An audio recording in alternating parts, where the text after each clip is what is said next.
Thanks. Welcome everyone to this book study with our author, Brittany Barnett. Now I'd like to introduce our Indiana United Women in Faith President, LaDonna Weber, for her opening prayer. Welcome everyone. I'd like to start with a prayer that my husband wrote and posted on Friday. He works for Discipleship Ministries and has been posting praying for change, daily prayers for anti-racism for almost 4 years now, I think it is. He not only curates these prayers from other sources, but he writes them occasionally. And this is one he wrote and posted Friday. So let us pray together. For 200 weeks, God of constancy and transformation, we have been praying these prayers of anti-racism. The cynics among us, and often within us, might argue that nothing has changed, that we are wasting our time asking for divine intervention for a very human problem. Indeed, the irony that Friday was the 163rd anniversary of the start of the Civil War in the United States, a bloody battle with racism at its core. Even after all these years, there are still those who argue that some are less worthy, less valued, less human because of the color of their skin. Prayers haven't gotten through. Maybe it is time to get up off our knees and advocate and march and work for justice for all. Amen and amen. Prayer must always be accompanied by action. Open our eyes to the work that needs to be done. Help us hear the cries of those who suffer, who are oppressed, who are hated because of who they are, and then respond to those cries. But let us also continue to pray, because we know it is wrong to claim nothing has changed by prayer. We have changed. We are sensitized. We are alive to our neighbor, our brothers and sisters. We continue to change and to need changing. Let our prayers continue, even as our actions increase. For 200 more weeks, for another 163 years, until kingdom comes on earth as it is in heaven. Amen and amen. Thank you, LaDonna, for that wonderful message and prayer. I want to thank our Indiana Conference Diversity, Justice, and Missions Ministry Prison and Reform Committee for supporting this book study. I also want to thank the support of the United Women of Faith and Church Women United of Indiana for sponsoring this event. I want to introduce myself. I'm Lori Chambers. I'm wearing two hats: Indiana Conference United Methodist Church Prison and Jail and Reform Chairperson, and United Women in Faith Social Action Coordinator for our Indiana Conference. Brittany K. Barnett is an attorney, author, and entrepreneur who thrives at the intersection of hope, justice, and freedom. Her multi-dimensional work includes seeking to cultivate the creative and entrepreneurial powers of justice-impacted people to better the world. She is the founder of Manifest Freedom, a social enterprise devoted to demonstrating the world-changing impact of entrepreneurs impacted by the criminal legal system can have when they have access to capital and resources to thrive, not just survive. The daughter of a formerly incarcerated mother, Brittany knows firsthand the far-reaching impact of mass incarceration, devastating families and entire communities. As a corporate attorney working pro bono, she won freedom for numerous people serving fundamental death sentences for federal drug offenses, including 7 clients who received executive clemency from President Barack Obama. She is the founder of Girls Embracing Mothers, dedicated to empowering girls with mothers in prison, and Buried Alive Project, which fights to free people buried alive under our outdated federal drug laws. Her book, A Not a Midnight, A Story of Hope, Justice, and Freedom, was released to critical acclaim and selected as an NAACP Image Award nominee and the Los Angeles Times Book Prize finalist. Her book was also chosen by Amazon editors as the #1 best book of 2020. She is a graduate of SMU's Deedman School of Law and holds a bachelor's and master's degree in accounting. Welcome, Brittany. We can't thank you enough for making yourself available this evening to be with us and sharing about your amazing book, A Knock at Midnight. We are delighted for you to be with us tonight. Hi, good evening. Thanks so much for having me. I'm thrilled. So, Brittany, what was it like growing up in Fulbright, Texas, surrounded by your loving family? Yeah, so Fulbright, Texas is one of those doors wide open, windows unlocked pieces of rural East Texas. Very small town, 150 residents at the time, and probably nearly half of them was family. 40 of us lived on a 2-mile stretch of road, and it was very heartwarming and just amazing growing up so close to family in Fulbright. You knew that you were going to be taken care of. You knew you could knock on any door on that rural piece of land and be assisted, and if we wanted for anything back then, we definitely didn't know it because we were really embraced with the love of our family in that small town. Oh, wonderful. Thank you for sharing that. How did you start to notice your mom's addiction? I started noticing my mom's addiction when I was around 10 years old, so I was very young. But I could tell even at a young age that things were changing around me. I think oftentimes we as adults now, overlook the fact or oversimplify the fact that children are paying attention, and know what's going on. So even at 10, I could tell something was off, whether it was from my mom's just increasing irritable nature or late night arguments between my mom and stepdad. I just knew something was really off and things were changing. And then one day, same year, 4th grade, 10 years old, I remember needing to use the restroom and my little sister Jazz just hogging the restroom, would not come out.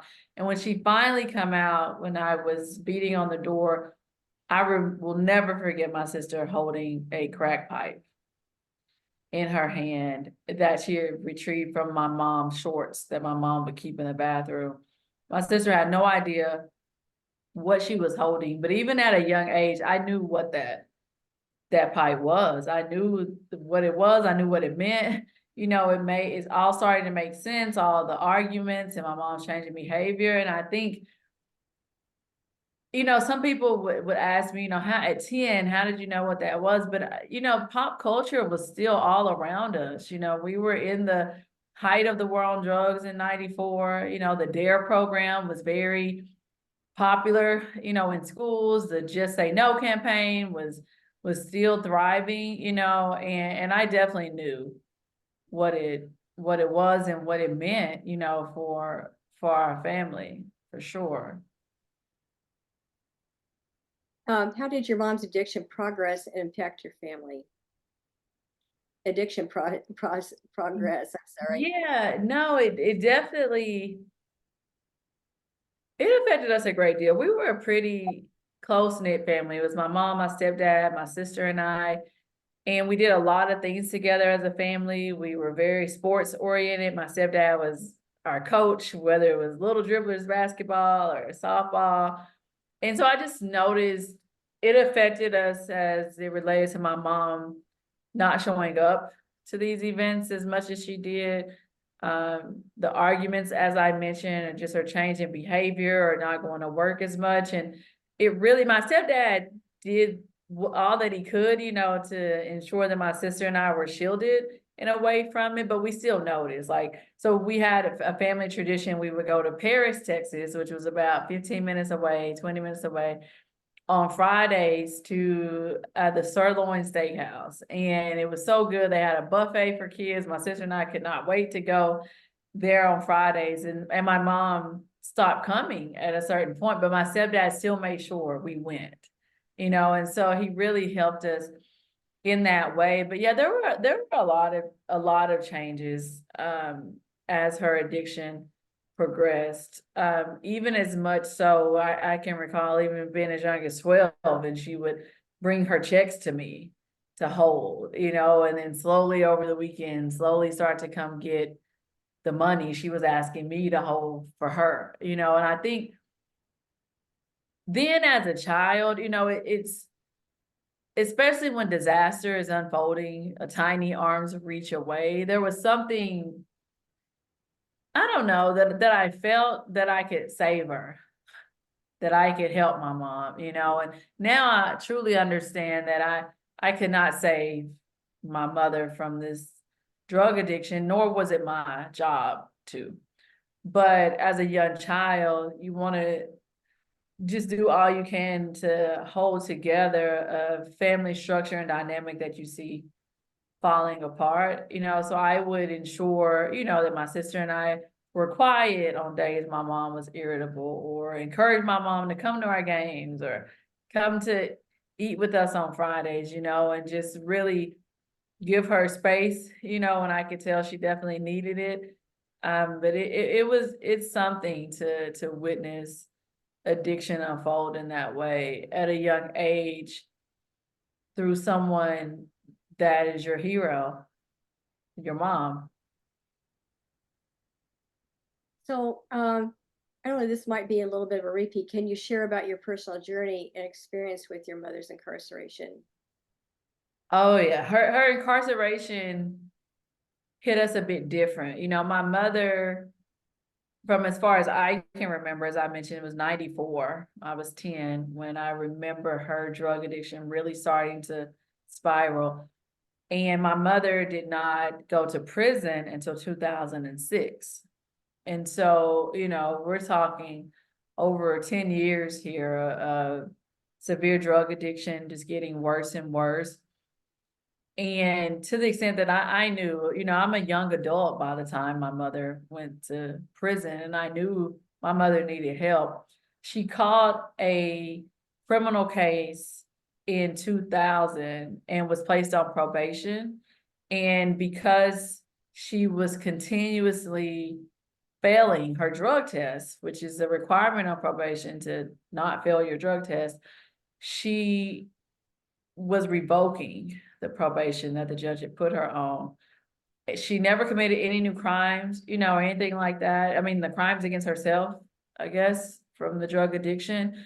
But after a couple times of dirty urinalysis, the judge would revoke her and give her more probation. He revoked her again, gave her more probation. And then around the third time of these dirty UAs, he revoked her, and instead of sentencing her to mandatory rehabilitation or seeing what the issue was, he sentenced my mom to 8 years in prison.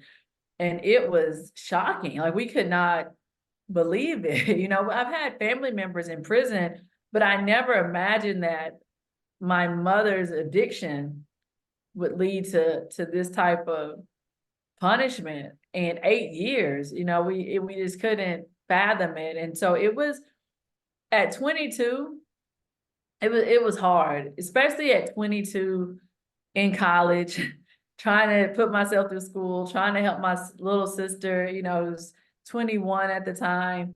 You know, it was very devastating. It was foreign to us, this concept of prison with my mom. And I'll never forget, she would call me, collect from the county jail, and at the county jail, we have visits through the glass.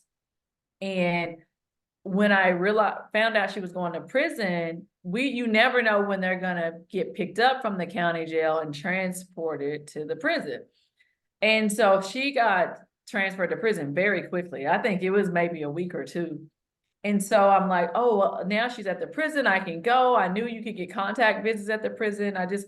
I couldn't wait to go see my mom, to hug her, you know, to touch her, to smell her.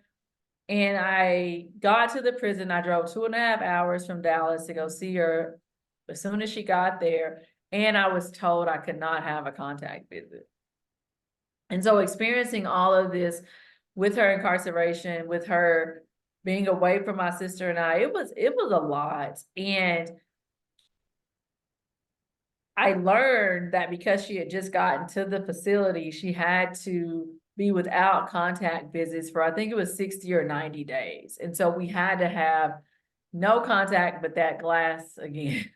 You know, and anyone who's joining us tonight who's ever visited a loved one who has been incarcerated and had to speak to them through that glass, through that receiver, you know, can attest to how deceiving that 3 inches of plexiglass can seem. You know, you're sitting right in front of your loved one, but it seems like you might as well be on another planet. And I remember just that first visit, my mom and I cried a lot, you know, just could not believe we were here.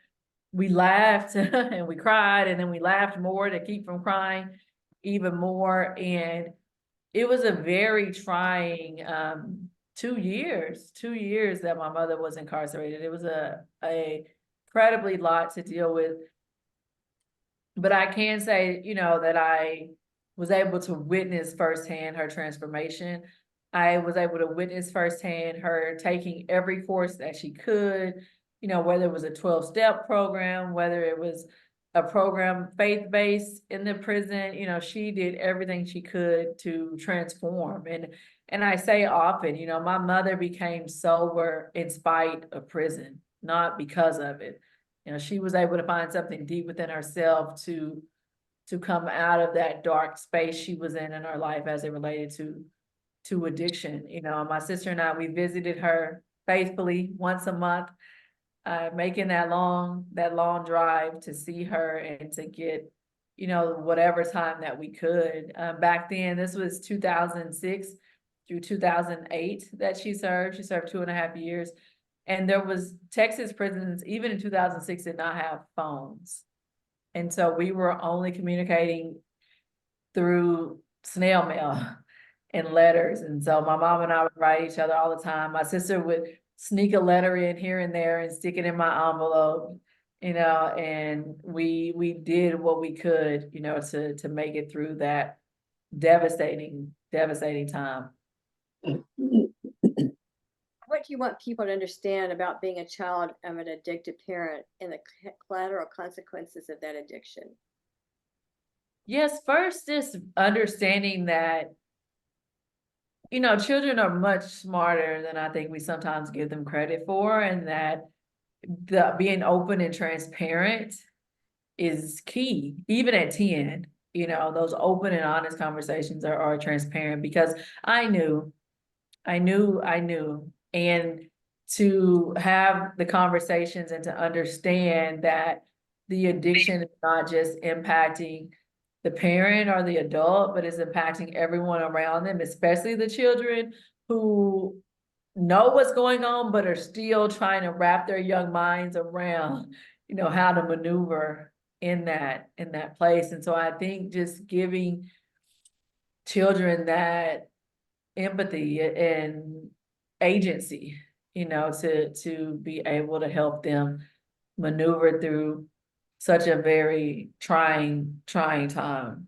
And there was a lot, you know, I can say that I dealt with as a child through that, growing up at the height of the war on drugs, with the DARE programs, the Just Say No programs. You know, it was almost as if we're taught that those that fall victim to addiction are the most morally corrupt, you know, the most bankrupt individuals of our society. And to have these messaging at school and to come home and this is my mama, you know, it was a lot to reconcile as a child. And so I think just creating that space for any child who is experiencing, you know, the addiction of their parent, because even if they weren't as keen as me as an older child to know what was happening, they know something's different and they know something's changing, you know, and to be able to have that empathy is important.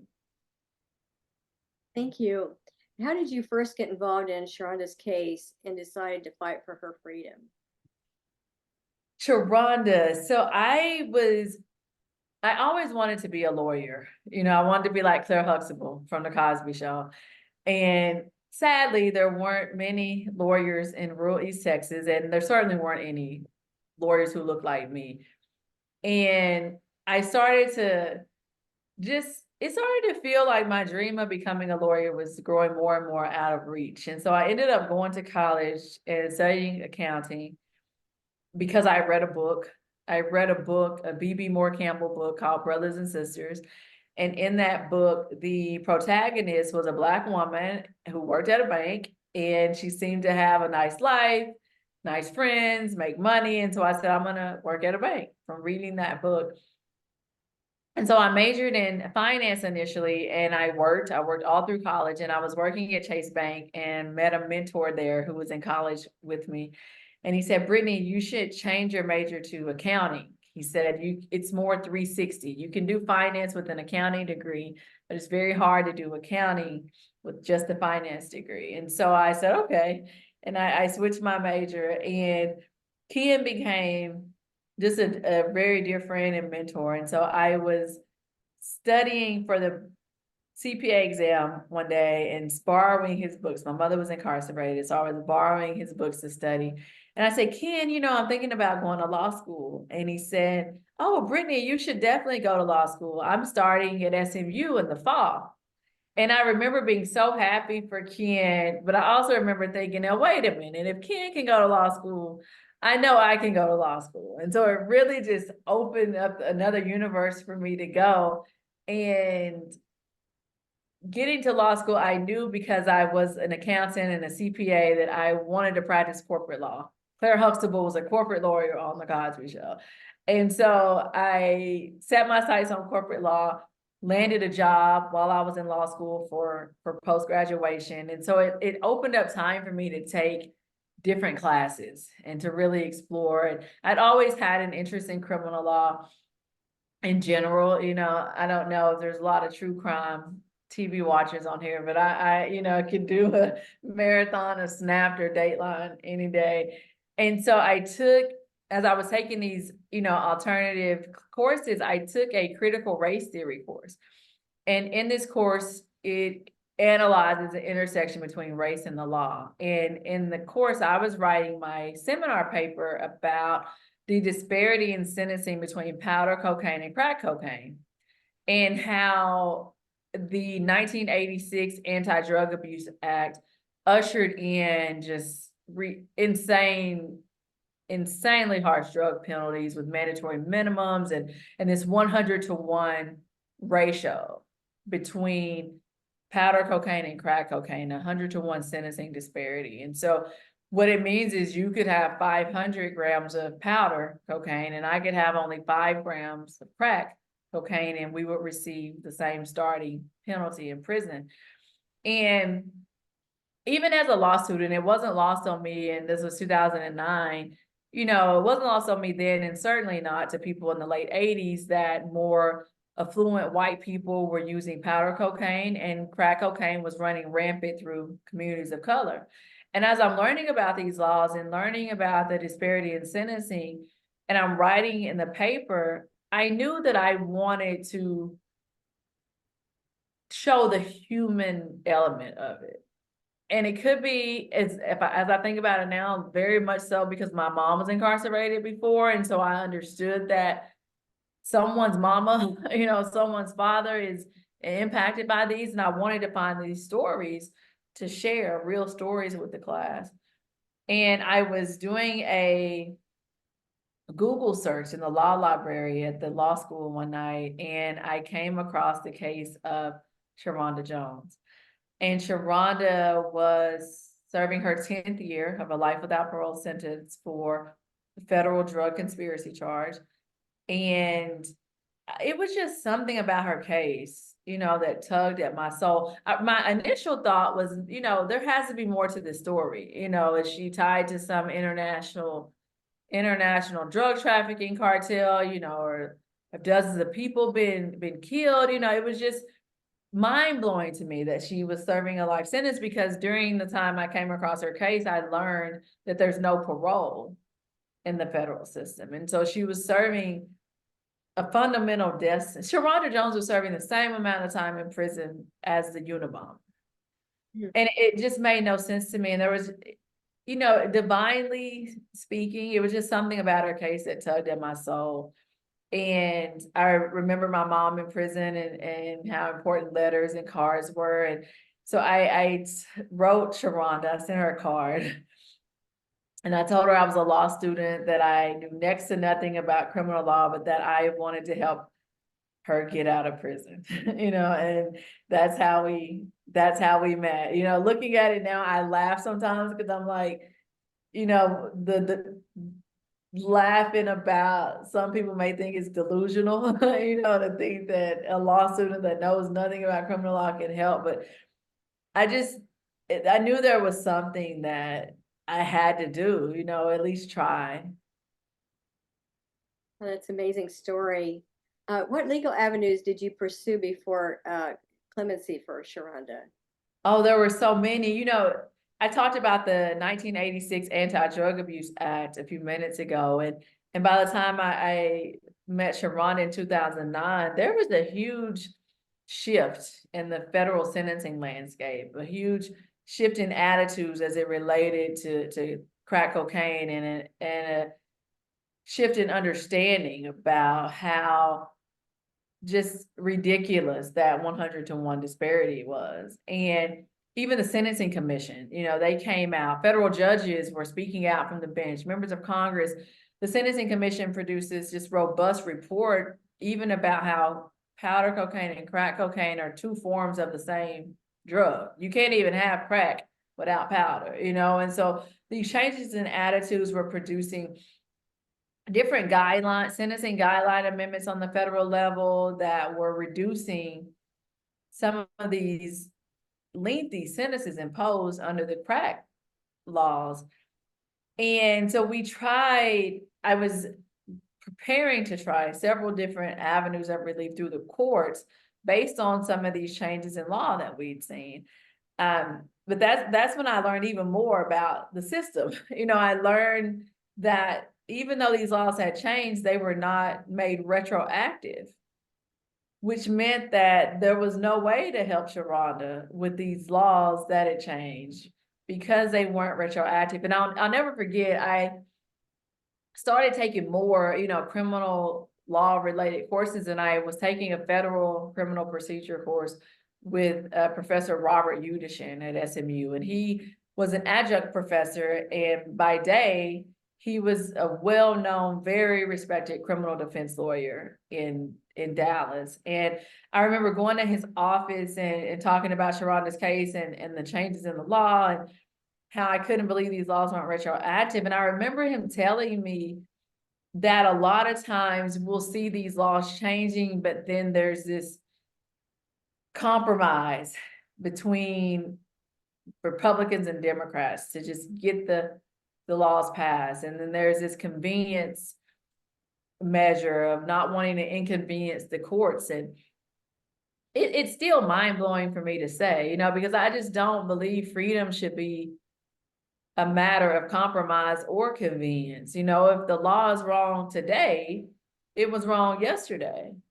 And to have people serving these life sentences or just these draconian, unjust sentences in federal prison under yesterday's laws, it just defies all logic, you know, to me. And so it was really banging my head against the wall a lot, like coming across these new laws that had passed and then realizing, oh, this won't help Sharonda, finding another sentencing guideline that was passed and realizing, oh, this won't help Sharonda, you know, and coming to the conclusion that really her only way out was going to be through clemency from the president of the United States, which was President Barack Obama at the time. Wow, that's an amazing story. So I know you might have touched on this already. How did the war on drugs and harsh sentencing laws lead to Sharonda's life sentence? Oh yeah, that definitely came from the 1986 Anti-Drug Abuse Act. The rhetoric, just this misguided fear-mongering that was happening during the height of the war on drugs, the law and order rhetoric, it just truly locked up a lot of people. It disproportionately impacted Black people, people of color, where even today, through the war on drugs and these mandatory minimums, even today, over 80% of the people in federal prison for drugs are people of color. And I think we just cannot stop short of confronting the magnitude of what these numbers mean, and there's no doubt that it disproportionately impacts communities of color. It devastates communities of color, and not just through the mass incarceration component of it, but just the socioeconomic oppression, as well is huge, and it has generational impact. Absolutely. What was the 2014 clemency initiative under President Obama? Can you explain that? What that was about, the initiative? Yeah. So every president, clemency to justice meets mercy, and it is an exclusive power granted to the President of the United States through the Constitution, a sole power that no one can touch. It's also granted to state governors. And at the time when President Obama was elected, it was very rarely used. I say often I was doing clemency for Sharonda before it became cool. There was no blueprint for it. It was very sparingly granted. A lot of presidents would wait until the end of their terms to grant a few before they left office. It was very highly politicized. And even President Obama's first 4 years, there was a very stingy clemency record there. And luckily in his second term, understanding these just unjust federal laws that were locking people up for life and these lengthy sentences, 30, 40 years, President Obama, with the advice of White House counsel and the Department of Justice, they launched the 2014 Clemency Initiative, and it was a historic initiative.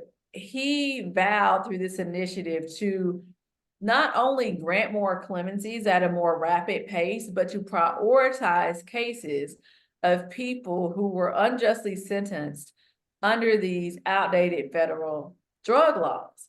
And this was huge because, nearly half of the people in federal prison are there for drugs.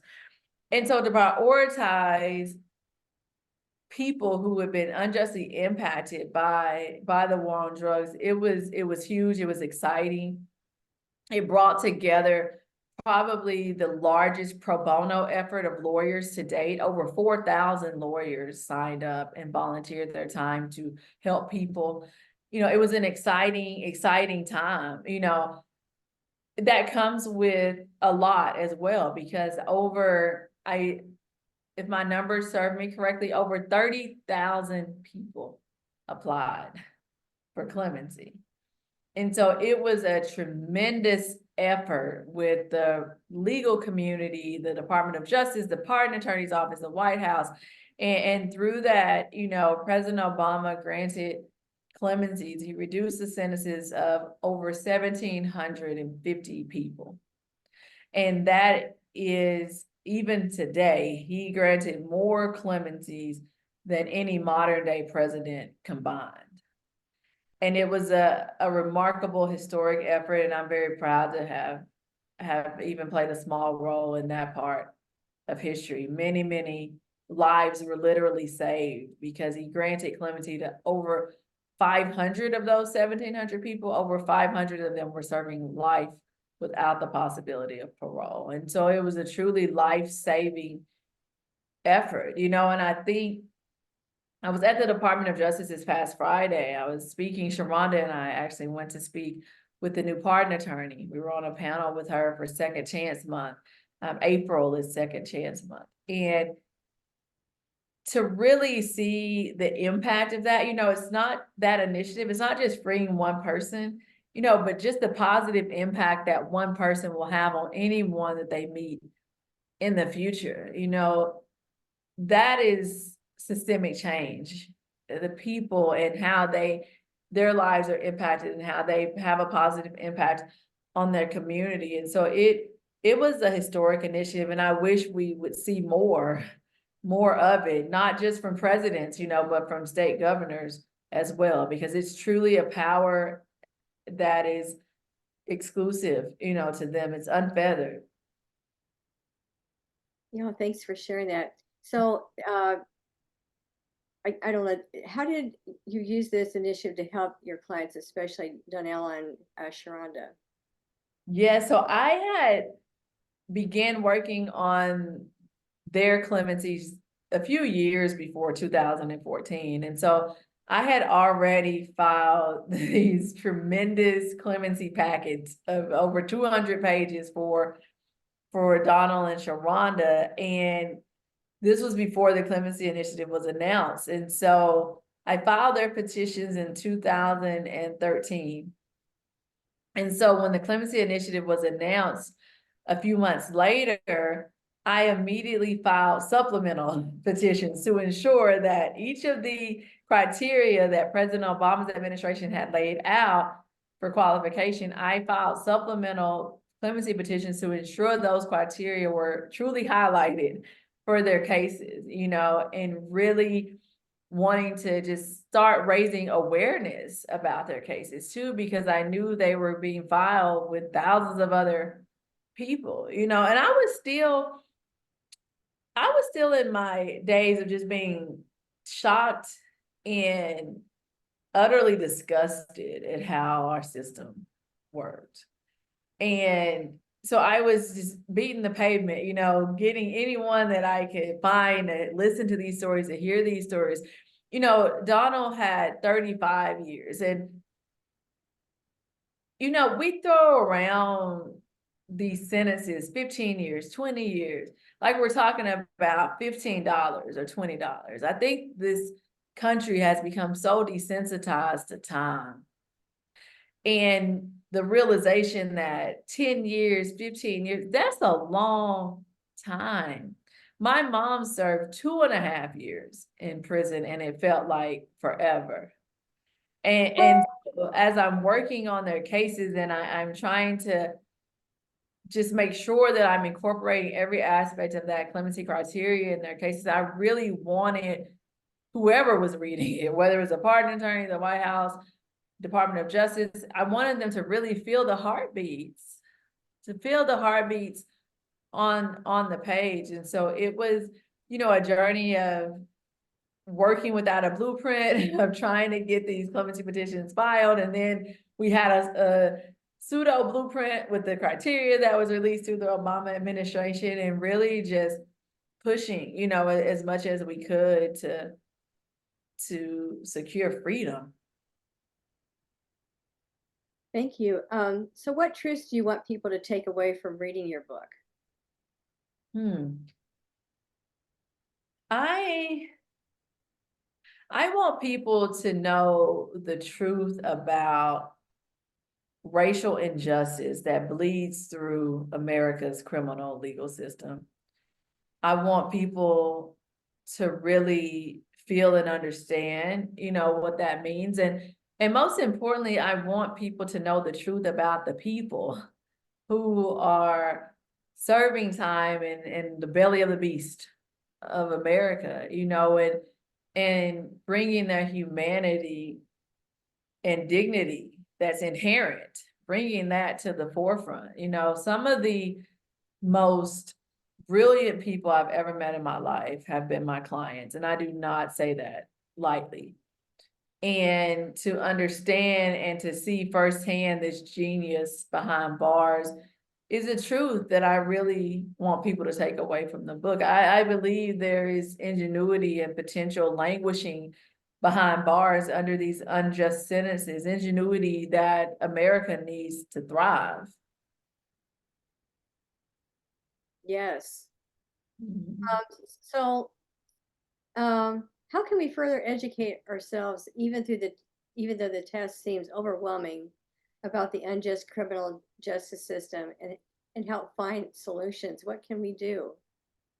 Yeah, I think as you said, the education aspect is critical and it's key. Even, reading books like mine or Just Mercy by Brian Stevenson, Michelle Alexander's The New Jim Crow, having these book clubs and these book conversations, that is a huge step, because now we can take what we've learned and share it with people that we know, and I think what I found when I was doing the work, and myself included until I learned more about it, people don't know.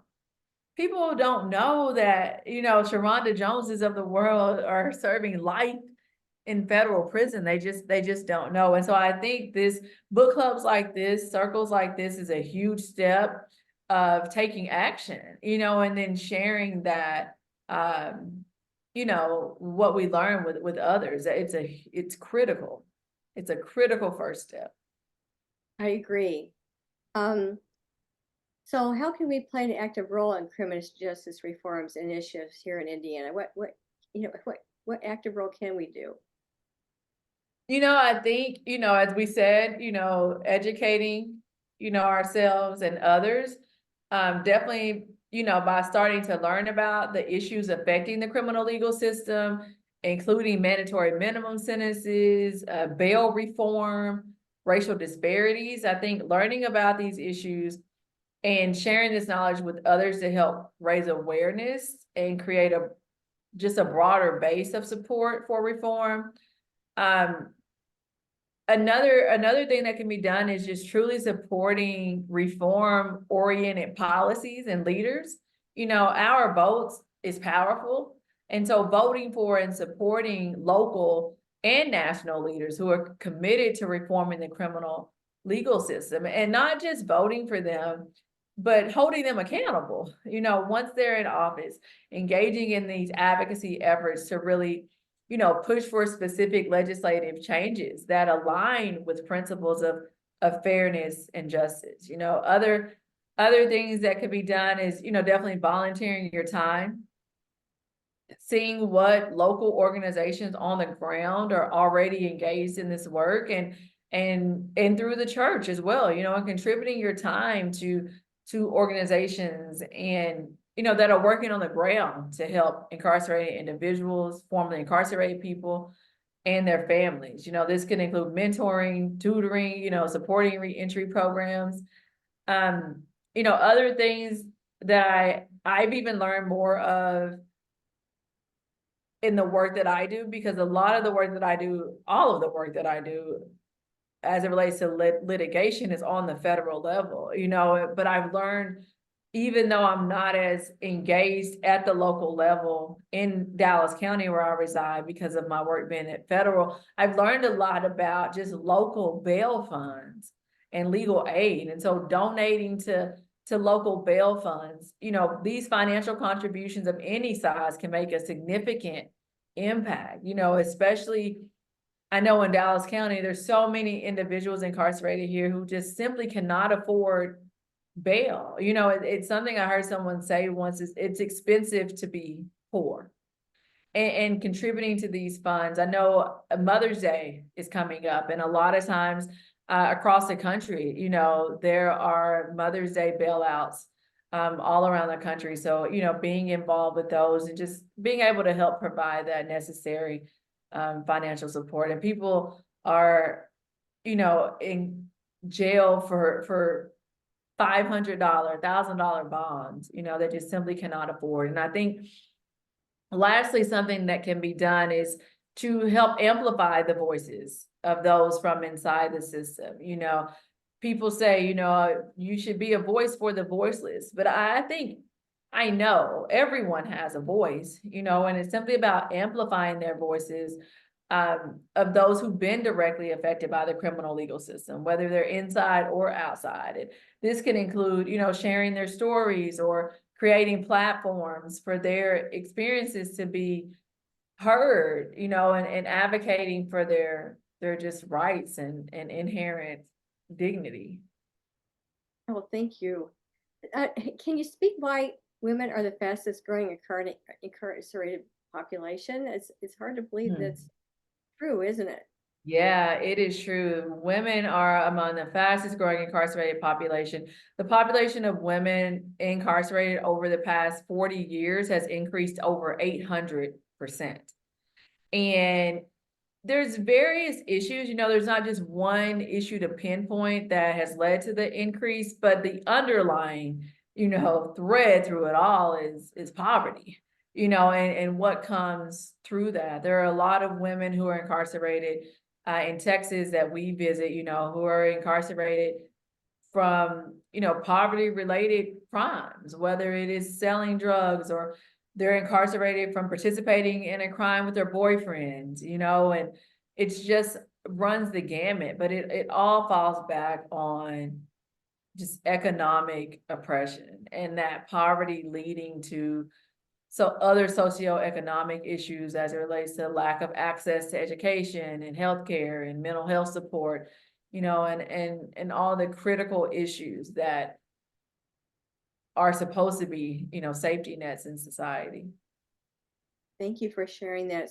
Can you tell us more about how you started Girls Embracing Mothers and your plans for expanding it? Yeah, Girls Embracing Mothers is my baby. We go by Jim. And yeah, I started that after experiencing the incarceration of my own mom. As I mentioned, it's devastating to have any loved one incarcerated, but I can wholeheartedly say from firsthand experience that it is a primal wound when it's your mama. And I remember visiting my mom, and I was a young adult at the time, but witnessing other young girls with their moms, and I just can't imagine being 9 or 10 without my mom. It was devastating enough at 22. And so I can't imagine. And so Girls Embracing Mothers stemmed from that very trying time.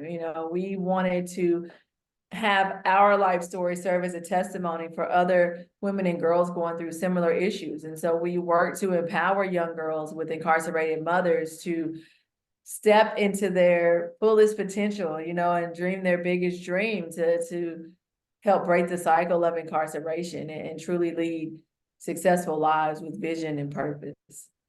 Jackie did put in the chat the website of Girls Embracing Mothers. Also, tell us more about your Buried Alive project. Yes, so the Buried Alive project is another initiative that I have. Girls Embracing Mothers, we celebrated 10 years this past October, and Buried Alive, we celebrated 6 this February. And so through Buried Alive, when I resigned from corporate law during the Obama administration to try to get as many people free under President Obama as I could.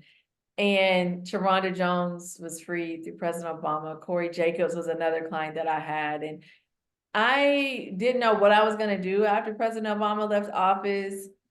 And I knew I was going to forever be committed to freedom. And my clients, they served, nearly 20 years of life sentences, and they felt a survivor's remorse, if you will. They knew they had left behind people who needed a chance at freedom just like they had, and so we linked arms, Sharonda, Corey, and I, to launch the Buried Alive project to help free people who are serving unjust sentences in federal prison for federal drug crimes. And we're a nonprofit. We never charge a client a dime. And so we work through donations and support from big law firms to help us free people who are serving life sentences like Sharonda and Corey. And to date, we have helped free 62 men and women who are serving life without parole sentences for drugs. And it is definitely something that I'm extremely proud of. And it's truly life-saving work that, yeah, words can't even begin to touch the joy of Wow. seeing someone reunited with their family. What an accomplishment, Brittany. It's amazing. Thank you. So, and then when did you start Manifest Freedom, and what impact are you seeing since its inception? I started Manifest Freedom 2 or 3 years ago, and it started as just an initiative. I'm learning. I was in a place where I would get these ideas and just start to do the work. I'm learning to sometimes that's not always sustainable for my mental health and just capacity. But Manifest Freedom really stemmed from my work through Buried Alive and Gym, just really seeing the potential. And through Buried Alive, as we were freeing all these people, and as women were coming home from Girls Embracing Mothers, you know, I realized that we're freeing people from prison for them to be arrested by poverty at the gate. And many of them I had spoken to and gotten to know over several years, and many of them had just, when you listen to them, they have these entrepreneurial dreams, you know, and things they want to do. Like Sharonda was already a cook, had her own restaurant before prison. She was already an entrepreneur, and she had a dream of having a food truck when she got out of prison. And when I would listen to them and their dreams of entrepreneurship, it was always at the forefront of their minds to hire other formerly incarcerated people, you know, and to really pay it forward in that way. And so Manifest Freedom was born through that as an initiative to help provide much needed capital to formerly incarcerated entrepreneurs and creatives. And we started, Sharonda Jones was our very first fellow. And so she was able to purchase a food truck. Her food truck is called Fed Up. And so if you're ever in Dallas, definitely look up Sharonda Jones's Fed Up food truck. Her website's fedupfoodtrucks.com. And to date, we have granted over $560,000 in grants capital to roughly, I think we're at 17 entrepreneurs now. And so we're giving what we call meaningful grants and support, you know, so on average, we're averaging about $50,000 grants on average, and really helping people to live their biggest dreams and, you know, give them space to imagine. You know, I think we often take for granted that it's a privilege to have the space to imagine, especially when you're not in survival mode. And that imagination, it shouldn't be such a privilege because it's a birthright, you know, but when you're in survival mode every day, you know, it's hard. And so we at Manifest Freedom are hoping that we're creating safe space for people to dream and to imagine and to be able to help them thrive, you know, and not just survive. Well, that's amazing programs you're doing. Brittany. Thank you. Thanks for helping us learn the truth about racial injustice in the criminal justice system, and for us to feel empathy for incarcerated people. Thank you. At this time, we're opening the chat for questions. If you haven't already done so, please put your questions in the chat or raise your hand feature in the reactions. And then please unmute yourself when called upon. Jackie's going to run this portion of our Q&A. Jackie, do you have some? Hi, Lori. Yeah, we have some questions that have been put into the chat. First question from Carol Craig. She says, thank you, Brittany, for your great work with working to save people of color from the disastrous effects of this harmful system. Thanks for writing this book. You mentioned Brian Stevenson and his great work. How much work have you done with him over the years on this subject? Yes, Brian Stevenson is my hero. I have not done any work with him on the subject.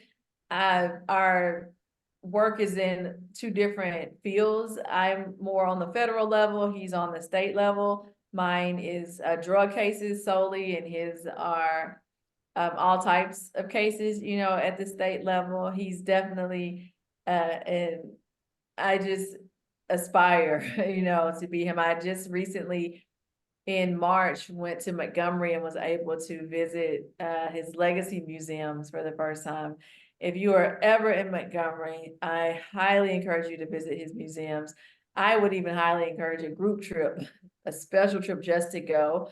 They opened a new exhibition of the museum just last week. And it is truly incredible. So I haven't been able to work with him directly. I have communicated with him via email several times, and you know, I know that he supports my work as much as I do his, and he's always encouraging me to keep on keeping on.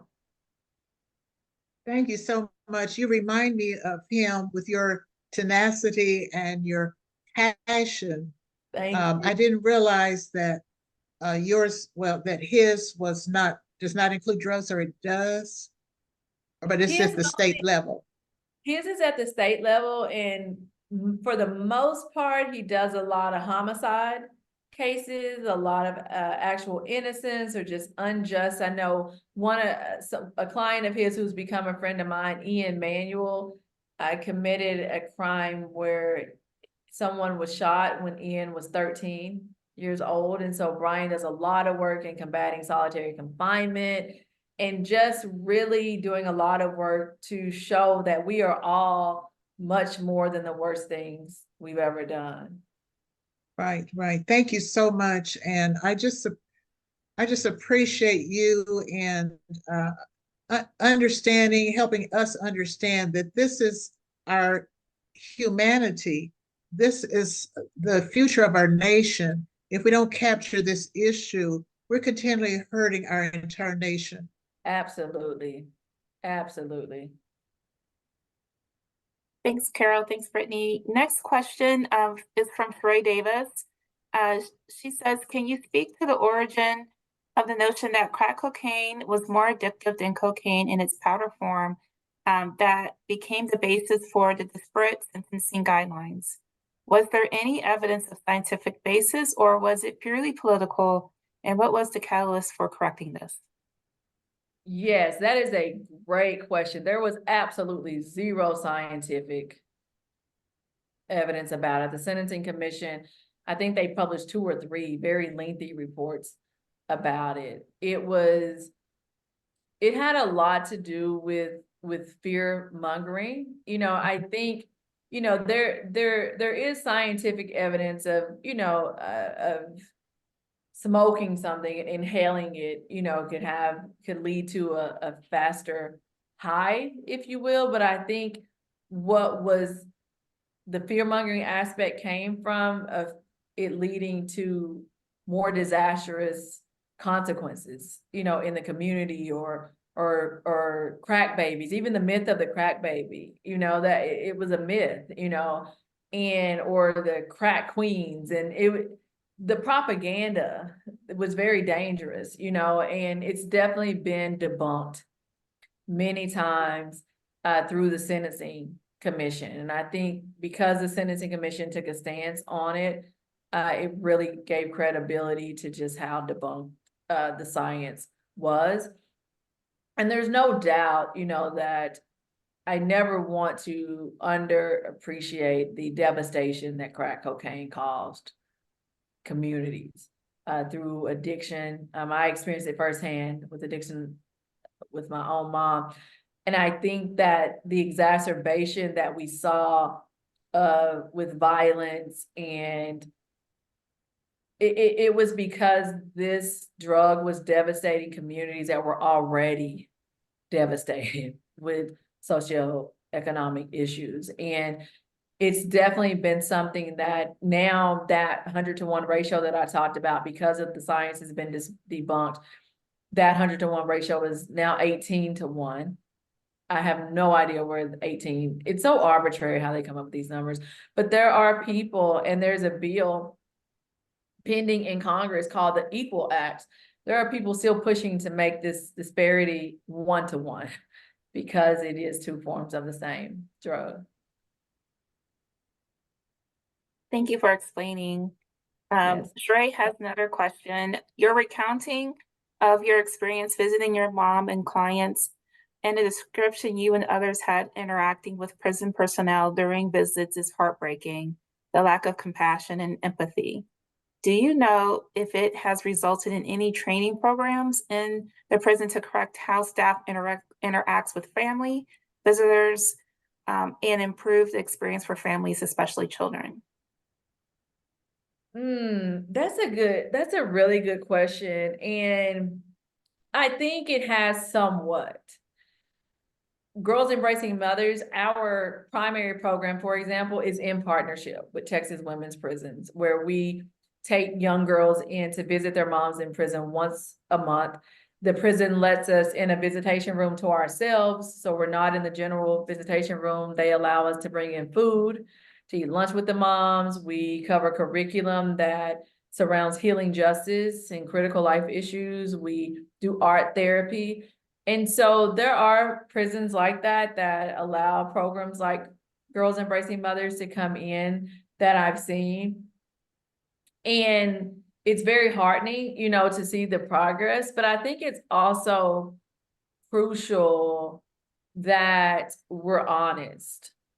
And in all honesty, it is incredibly disheartening what I'm witnessing today, which is just an incredible rollback of a lot of the reforms that we've seen over the past few years. I was just in Baton Rouge, Louisiana, about 2 weeks ago. I was there speaking at the Southern University Law Center, and they have a new governor who's been in office maybe 4 months, and he's already signed over, almost 11 bills that are very, very detrimental and literally rolling back reforms that were just put in place as early as 2017. And so there has been a lot of progress made for sure, but I am witnessing in a visceral way. It's like whiplash. I'm witnessing a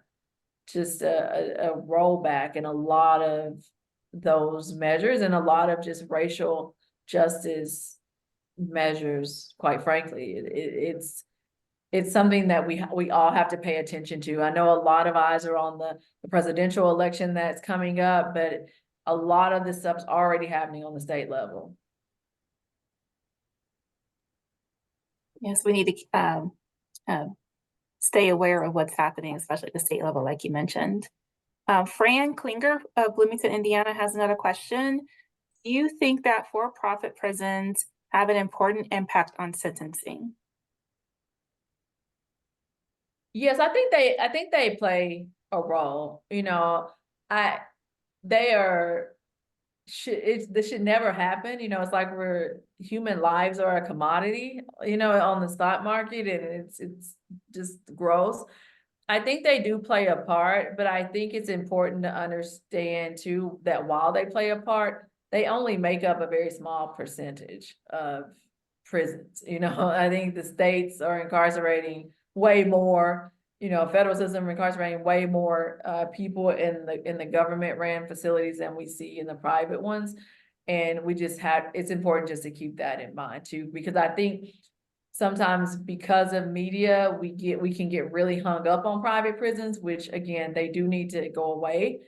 But it's such a small percentage when you look at the overarching issue of mass incarceration in this country. But they are very, very problematic. And it's not just private prisons though, it's just the private industry, even for state prisons and jails, they are oftentimes contracting with private healthcare companies, private food companies, private uniform making companies, private keys and handcuff, the privatization isn't just related to the private facility that humans are housed in, but a lot of people in various industries, are profiting off of human bodies. I have another couple questions from DUMC, United Women in Faith. Okay. Understanding attorney-client privilege means you cannot give names. Can you tell us if you are working on clemency for anyone now? With your impressive track record, do more people reach out to you for help in this area? Yes, they do. Overwhelmingly so. I wish I could help everyone, but I can't. And so 90% of the outreach we get are people in state prisons. And that is because 90% of the incarcerated population are in state prisons. I have focused solely on the federal level in the niche of lifers because of my own personal experience with Sharonda Jones and others. And I feel that I'm more effective that way because I can really know what I'm doing and what I'm talking about in that area. And so a lot of people reach out. through the Buried Alive Project, because we're so small, we are at capacity, so we are truly only able to help people who have life sentences in federal prison for drugs. And so that helps us, to keep our caseloads manageable, but many people reach out. I have just started working on a couple of clemency cases. I had not worked on any for a while, because it is so politicized and there are thousands pending. We were waiting to see what President Biden was gonna do, if he was gonna announce an initiative or if he was gonna get more aggressive with granting clemencies. And we hope so. And so I was at the event on this past Friday at the Department of Justice with the pardon attorney, formerly incarcerated people, members of the Department of Justice who were former Obama administration people as well. And the hope was that event, by sharing stories of real people who've been impacted, the hope was that event will encourage the Biden administration to grant more clemencies. And so my workload with those could start to increase with clemency. But right now, we're working mostly through the courts. And I apologize, just to build on that, based on what you just said, I know you say you only work federal cases, which is completely understandable. Do you have a network or know of places where you can refer people? Like, I only work in the federal level, but since you're in Illinois, I know of this group that might be able to help you. Or do you have any way to refer people? We do refer people where we can. We don't have connections in every state yet, unfortunately. Part of it is because there's just not many people doing this type of work, and so it's hard to have referrals that we trust and that we know will have the best interests of the clients at heart. But for the people that we do know, we do definitely refer them out. She has another question as well. Do you believe that there is a true possibility of reform to encourage rehabilitation over incarceration? Maybe having rehabilitation goals leading to release rather than a calendar? Yes, I do believe it. I think that, we have to believe it, with conviction in order to keep on keeping on in this work and through the fight. So I do have hope that, more of that will come. I definitely do. And I think the more people who are educated about these issues and are talking about it and getting riled up and, showing up at the polls and volunteering, I think, yeah, that all gives me a lot of hope. That's good. Okay, another question, our last question in the chat from Lisa Trigg. Do you know of any reports that compare the cost of commissary charged to inmates at various jails and prisons? It seems to me to be random and a money-making venture. Same with video visitation charges. Oh, without a doubt. To answer the question, I don't know of any at the moment. I'm sure there are organizations, local organizations on the ground that are combating these exorbitant prices. But I do know that it is getting even more and more ridiculous, even as we experience inflation out here in the free world, as they call it, it's even more ridiculous inside. And so I don't know of any offhand that are pushing, to fight against it, but I'm sure there are plenty. Any other questions? Oh, sorry, Lori, I was going to say, any other questions? We have a hard stop with Brittany at 8:15. Just want to. Okay, Lori, I'll turn it back to you. Okay, thank you so much, Jackie. You did a wonderful job. I just wanted to say to you all, if attending the Indiana Annual Conference, please stop by our prison and jail ministry table and save the date for our next networking prison and jail learning lunch meeting, June 25th at noon, with Second Chance Indiana as our presenters. And I just want to say one more thank you to Brittany. You did an amazing job tonight, Brittany. Thank you. Such an eloquent speaker. And what about running for office yourself, Brittany? You really are good. Thank you. Thank y'all so much for having me. Thank y'all for reading the book and just being open to learning about these issues. I mean, as was said at the beginning, with the first question, this issue impacts everybody, and it's something that, if we look at it, I think there was a recent report that said 1 in every 3 people in the country have had a loved one incarcerated. And it's definitely something that impacts us all. Yes, thank you so much. So now I'm going to turn to Reverend Lynn Wilson, our Associate Director of Diversity, Missions, and Justice for the Indiana Conference, United Methodist Church. And we will bring our meeting to an end with his closing prayer. Good evening and grace and peace to all of you. Thank you so much for inviting me to this call, Lori. Lori failed to mention that she's wearing 3 hats tonight. Not only is she the chair of our prison and jail ministry and also a representative from UWF, but she is also the co-chair of the board of Diversity, Missions, and Justice Ministry. So Lori, thank you for your leadership, not only in this event tonight, but in our conference. Brittany, what a joy it has been just to experience your greatness. Thank you so much for being with us tonight. Thank you, LaDonna, for your leadership, and to all of the women in faith and everyone that's gathered. Shall we pray?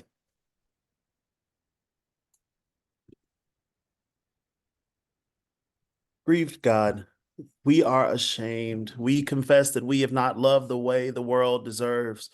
We have allowed children to starve. We have cast away generations of Black and brown people behind bars, often for crimes that were necessary for our survival. We have been spineless about holding law enforcement and people in legislative power accountable for their actions. We've been more concerned with performative activism and online diatribes than looking our own neighbor in the eye, than demanding more for the marginalized in our communities. We have not voted with compassion. We have not voted at all. We have changed our very benches to keep the homeless from their rest. We have exploited the land and sea, allowing our own filth to colonize the deepest beauties of the world as we contend with all the ways we've perverted the glory of this world that you've blessed us to lead and serve. We hardly feel worthy of forgiveness, but we humbly ask tonight that you'd forgive us, that you'd have mercy on us, all our heartlessness, that we would be filled once again with humanity. And so now I say to you, beloved, as you leave this space, called and inspired by the work of Brittany and all of those who are serving for justice, go with heads bowed in humility toward all you have done and not done to protect every living thing. And may we be sewn into the complicated tapestry of oppressed and oppressor, knowing that you are more than one thing. May we march and write and sing and educate and use what power we have to call forth justice. May we contend daily with all the ways that the curse still dwells in the hidden parts of each of us, that we would be persons of constant searching, self-honesty, confession, and forgiveness. These words tonight come from the great Cole Arthur Ridley. I say to you, go in peace tonight, beloved. The Lord bless and keep you and give you peace. Thank you, Lan. Thank you for that beautiful prayer. Thank you, everyone, for attending, and most of all, thank you for Brittany for being with us tonight. It was a really great experience for everyone. Thank y'all so much for having me. Have a great evening. Yes, thank you. Thank you, Brittany.